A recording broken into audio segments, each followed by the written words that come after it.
नमस्कार। आज मैं माता सीता की बहुत सुंदर नित्य नियम की कहानी सुनाने जा रही हूँ। भगवान श्री राम के वनवास काल में माता सीता ने 12 वर्ष का नित्य नियम की कहानी कहने का नियम लिया था। राम आए, लक्ष्मण आए, देश के पुजारी आए, नित्य नियम का नियम लाए। आओ राम बैठो राम, तपी रसोई जीमो राम। माखन मिश्री खाओ राम, दूध बताशा पियो राम। सूत के पल का पौड़ो राम, शाल दुशाला ओढ़ो राम। जब बोलो तब रामी राम, राम संवारें सबके काम। खाली घर भंडार भरेंगे, सबका बेड़ा पार करेंगे।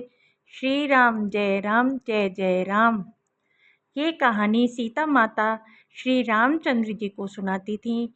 एक दिन श्री रामचंद्र जी को लक्ष्मण जी के साथ किसी दूसरे स्थान पर जाना पड़ा, तो सीता माता ने श्री राम जी से कहा, भगवान, मेरा 12 वर्ष का नित्य नियम का नियम है।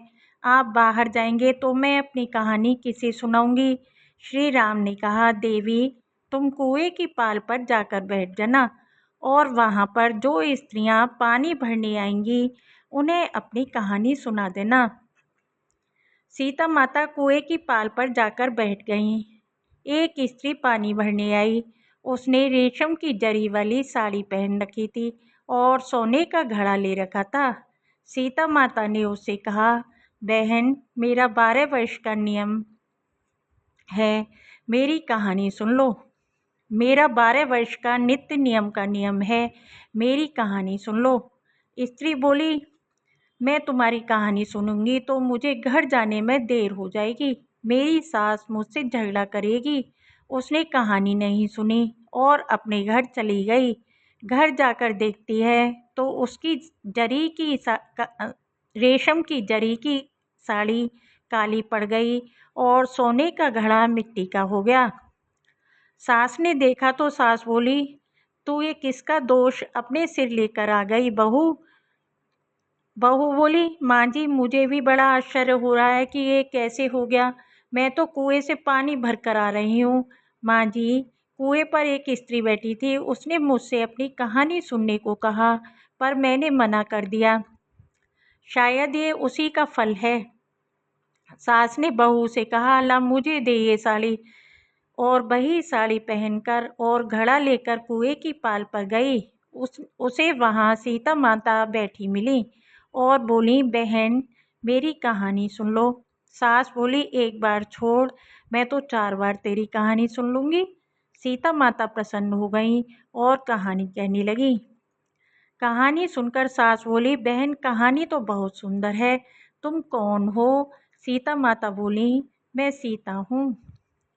सीता माता का नाम सुनते ही वह सीता माता के चरणों में गिर पड़ी और फिर अपने घर आ गई। उसकी साड़ी वापस से जरी की बन गई और मिट्टी का घड़ा फिर से सोने का हो गया। घर पहुंची तो बहू बोली, माँ जी, ये आपने कैसे किया। सास बोली, तू तो दोष लगा कर आ गई, मैं तेरा दोष उतार कर आ रही हूँ। जो तुझे कुएं पर स्त्री मिली थी वो सीता माता थी। वो पुराने से नया कर देती हैं, खाली घर में भंडार भर देती हैं, सबकी इच्छा पूरी करती हैं। ये कहानी बहू बोली, माताजी, ये कहानी मुझे भी सुनाओ।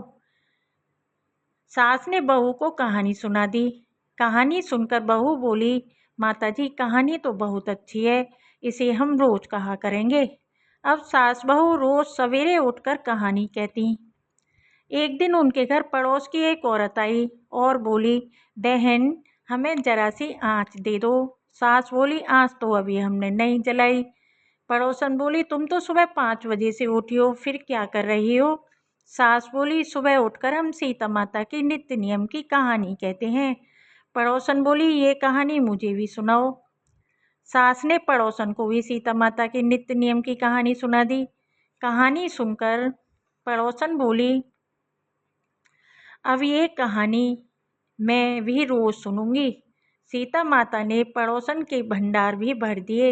हे सीता माता, जैसे उनके भंडार भरे वैसे कहानी को कहते सुनते और हुंकार भरते सभी के भंडार भरना। जय हो सीता माता की। धन्यवाद। प्लीज़ लाइक शेयर सब्सक्राइब करना, शेयर ज़्यादा से ज़्यादा करना। Thank you.